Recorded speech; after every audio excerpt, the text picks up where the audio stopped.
The story of Adam and Eve, as far as I can tell, is the story of the coming of consciousness, the coming of self-consciousness to mankind.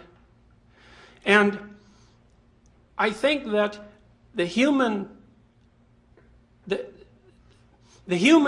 self-consciousness is what separates us from animals.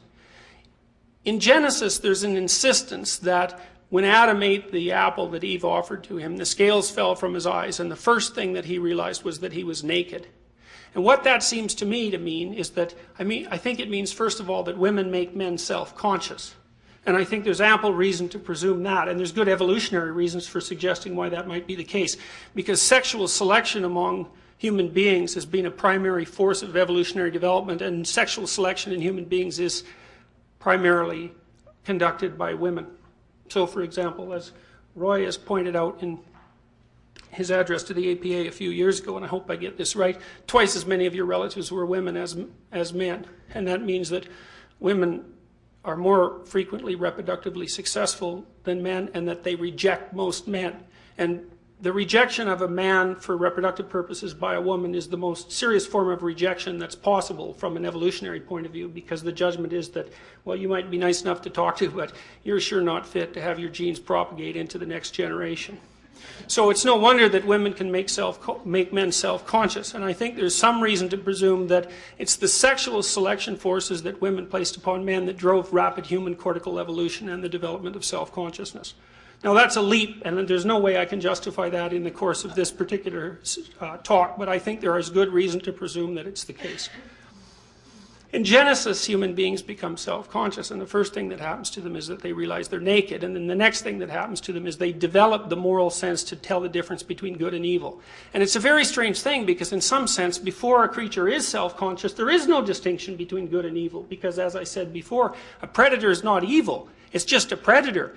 The fact of a predator, like a wolf, might be a tragedy for the rabbit, but you can't be assuming that the wolf is evil merely because it wants to eat the rabbit. But with the dawning of self-consciousness, there seems to be the emergence of a moral sense that's essentially unique to human beings. And that has something to do with our capacity to reflect upon the mechanisms of our action, and then for some reason to be able to modify those actions and to choose which ones to implement into the future. In the future, we don't understand that, and you can even deny, if you'd like, that the phenomena of free choice exists, but our culture is essentially predicated on the notion that it does exist, and in the absence of evidence that it doesn't, I'm going to take the easy way out and assume that it does.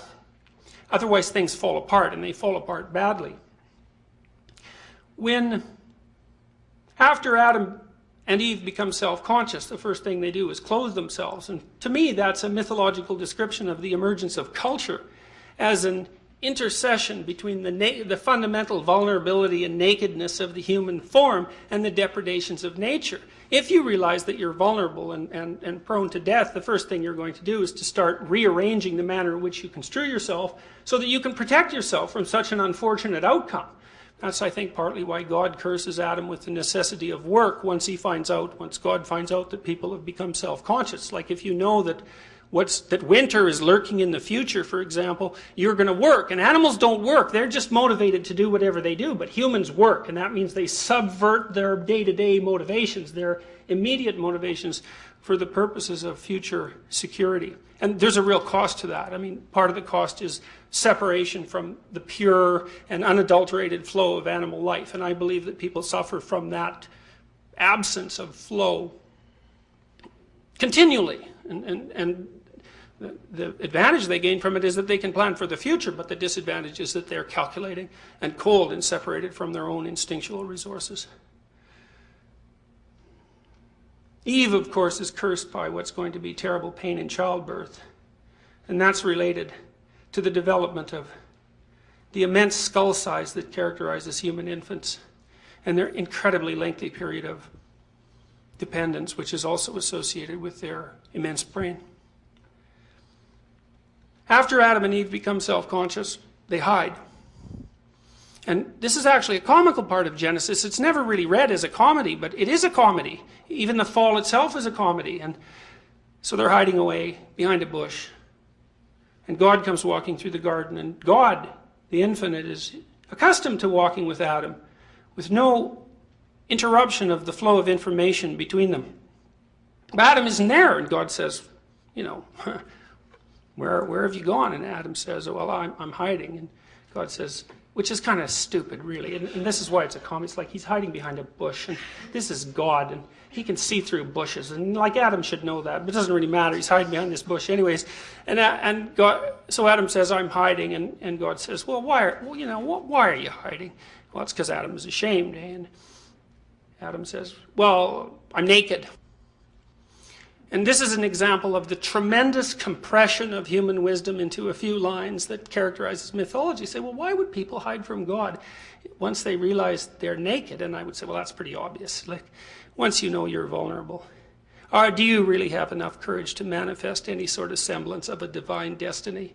Well, the answer to that is pretty much clearly no, and it's no bloody wonder. And so the hiding is, people hide when they're self-conscious and vulnerable. And what do they hide from? They hide from their deepest destiny, and it's no wonder. And God says, okay, yeah, well, you figured that out, how that happened. And Adam says, and this is comical too, well, it's the woman's fault, which I think is really funny, and which actually may have been the original sin and not the eating of the apple, right? The first time that the man blamed the woman for his self-conscious misery, I think that's the real fall and not the rise of self-consciousness itself.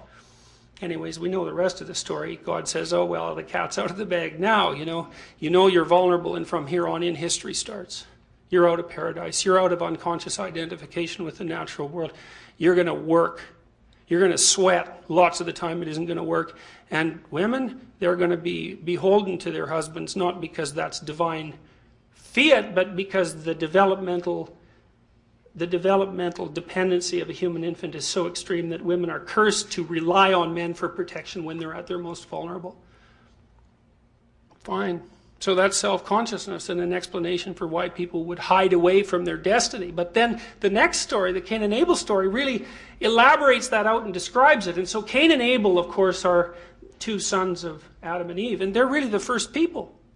Because, of course, Adam and Eve were made by God. So they're really not people at all, because people are born. And Cain and Abel are the first two people. And they characterize, as far as I can tell, two canonical patterns of reaction to the terrible vulnerability that's revealed as a consequence of the development of self-consciousness.